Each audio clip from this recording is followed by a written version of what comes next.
දාන්න එයා කියනවා ඔය එහෙම අයට දඩ ගන්න ඕනේ නැහැ. ඔව්. අවශ්‍ය නැහැ කියලා කියනවා. ඕකේ මැදට ඒකයි කියලා.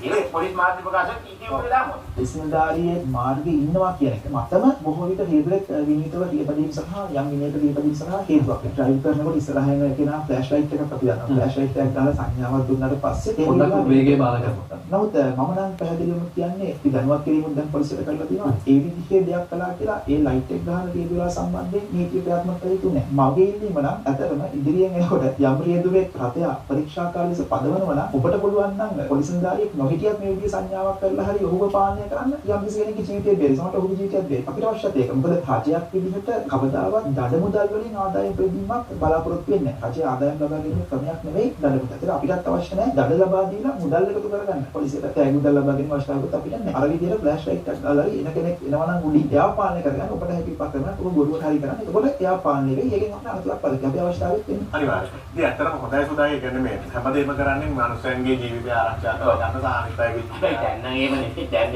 සාමාන්‍ය පොලිසියේ උදේ ට්‍රැෆික් ඕවයිසි කියන මේ අද දඩ 10ක් කරන් ඉනවා. 10ක් කරන් ඉන්න කාගෙද